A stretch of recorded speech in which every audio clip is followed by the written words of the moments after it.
Good morning, little Autumn. Hello? Camo Dave. How many people? How many 60-something-year-old men get up every, get in their car and say hello to their car every morning? Good morning, car. How are you doing, car?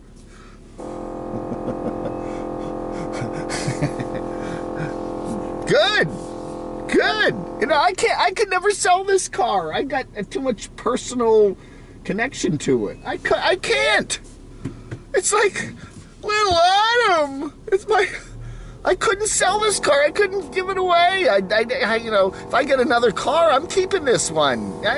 Just keep it in the back of the parking lot with the plates off or something. I don't know, but jeepers, I can't. I've developed too much of a personal contact. This car's been part of my life for 15 years. Productive, important part of my life. Aw, there's a couple of homeless people sitting on benches over there. Man, it's 8 o'clock, 8:30 in the morning on a Sunday, and they're already taking up the benches over there. Man, I'll tell you. Hey, everybody, good morning. Blame Camo Dave. That was my topic. That's my topic for this morning.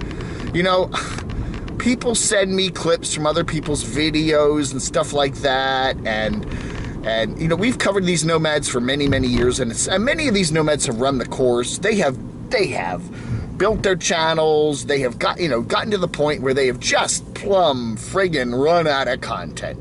You just run out of content after 5, 6, 7, 8 years on the road. What else are you gonna put up there? You've done it all. Time to shift gears, folks. That's life. You do the same thing again and again and again and again, and you eventually run out of steam, and then you think, I need to do something different, but I can't because for whatever reason I'm stuck. And we see these nomads like that. They built their channels, great. And they've covered everything you can imagine. Everything you can imagine. Built their RVs, built their vans dozens of times. New vans, this van, get new van, get into this, get a house, get a shack, get a this, do this, dump their tanks, cook, mountains of gloppy food, do Route 66 times. Someone should do that. I'm doing the 66th trip of Route 66. Here's the TP Village. I have monetized my channel in every way I can think of. I've Spreadshirt, Teespring. I got 20 different shirt producers. I got merch. I got 20, 30 Amazon links that I post every day. I do IRL videos, when I'm in the kitchen making a bacon burger, I put that up as a 2-hour IRL with Super Chat going. Oh, I got Patreon, I got memberships, I got that, and I finally are running out of steam, and the revs down, and the views are getting, people are just like, oh my God, I've done every trick in the book to get my channel built up, and, and some of it's kind of questionable. And so, yeah, as everything goes, there's always an up and there's always a down. There's always, and they're on the downward slide. And when people get on the downward slide, especially some of these YouTube nomads, they get kind of cranky and whiny and dangerous. Their channels just aren't, they're like, jeepers creepers, you mean when I start growing a YouTube channel, it's not going to continue to grow forever? And you mean I'm going to run out of content eventually? I'm going to just milk my the subscribers and whatever? Yeah! So what do you do? What do you do when you get to that point when you've hit the peak and now your channel's on the downward spiral and okay, what do you could just say, hey, this is the way it is. This is ups, what up goes down. I need to find something else to do with my life if I want to continue whatever I want to continue. Or maybe you enjoy the nomadic living and maybe it's time to back away from YouTube and say, hey, okay, I've milked the YouTube thing as much as I can. Now it's time to just go on and do something else with my life. Maybe get married, find a rich husband or wife and whatever. Maybe you get a job selling used cars or selling used RVs or something, but go and maybe flip it up and change your life. You know, life is short. You know, you need to do that. But some of these YouTubers are just so plugged into their jobs as creators here on YouTube that, you know, they just are angry now that their channels aren't growing and their channels are shrinking and their revenue's down.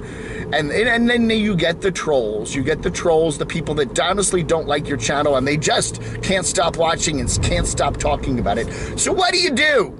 You blame Dave. You blame Camo Dave. I see these videos all the time. People are angry because their channels aren't doing well anymore and it's raining too much or the government has crackdowns because of the V, or the campgrounds are crowded, or YouTube is cutting back the revenue because advertisers don't want to put their ads on these tired old videos, and whatever the reason is. They got health problems, there's a myriad of issues. You know, their doggy's sick and they didn't raise as much money as they needed to on the GoFundMe. So they blame Dave, right? Everybody blames Camo Dave. I see these channels, this old guy sitting in his, little studio there. But Camo Dave, it's Camo Dave. My channel's not growing. Camo Dave, you're not watching me. But the people that like me are watching him too. Camo Dave, Camo Dave, Camo Dave, Camo Dave, Camo Dave. Yeah, every time I go outside, I have to watch the Camo Dave.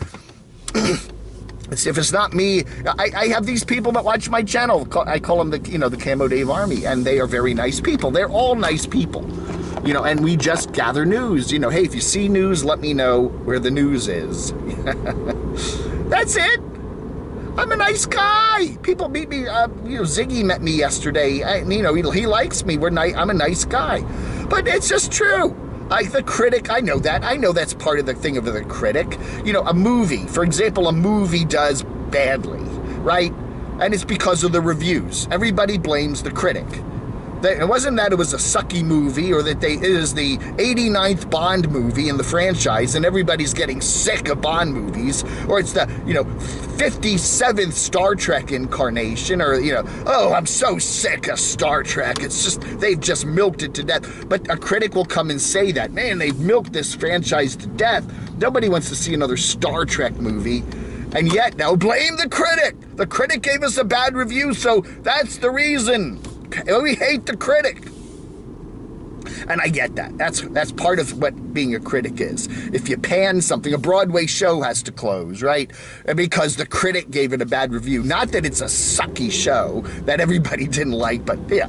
Critics do have influence, and I get it. If I'm starting to criticize a certain nomad YouTuber, then it kind of people pile on. Dave, you're right. That nomad just never does anything new, and they just keep doing the same thing over and over again, and they're getting boring, and they're pompous and whatever. But it's people send me these clips of these nomads. Sometimes they post them secretly just to their fans. Oh, Camo Dave, Camo Dave, oh, Camo Dave. Camo Dave is responsible for everything bad in my channel. And I know. Blame Dave. That's right. I should get little bumper stickers. Just hashtag blame Dave. I kind of laugh at it, and in a way, I kind of see it as when people do that, blame Camo Dave stuff. I didn't think I was that influential. I got 12K subscribers. I'm a small channel. I've been doing this stupid channel for 5 years now, and I got 10,000 subscribers. I mean, Adam the Woo gets 10,000 or 12,000 subscribers in a week. And it takes me 5 years, so I'm a small channel. I'm just some goofy guy that sits there in his room talking about YouTube channels. And yet people get so mad at me, and I'm like totally responsible. I am 100% responsible for the fact that their view count is down and their revenue's down. And they don't look in the mirror. Look in the mirror, folks, and see what kind of content you're producing. And then before you criticize Camo Dave, Some guy criticizes me because I talk too much about his channel. Oh, he has this, property somewhere, and I've been talking too much about it. How dare he keep talking about my property? And yet his videos are all about his property. Every video he does is about his property. But blame Camo Dave. Ah! Look in the mirror, guys. You know, hey, you know, life is ups and downs. And, you know, what if you've gotten to the point where you're not just blaming Camo Dave, but you're blaming everybody else around you for everything wrong in your life, go take a good hard look in the mirror. That's all I'm saying. See who's staring back. Then you blame the mirror, right? They'll blame the mirror. Oh, I look, whatever. I'm blaming the mirror. It's not me. Let's blame Dave. All right, that's my little rant this morning. I got to go into Wally World and get some garbage and participate in the economy. Hey, thank you so much for watching. I love you guys. You're the best. Vlog under.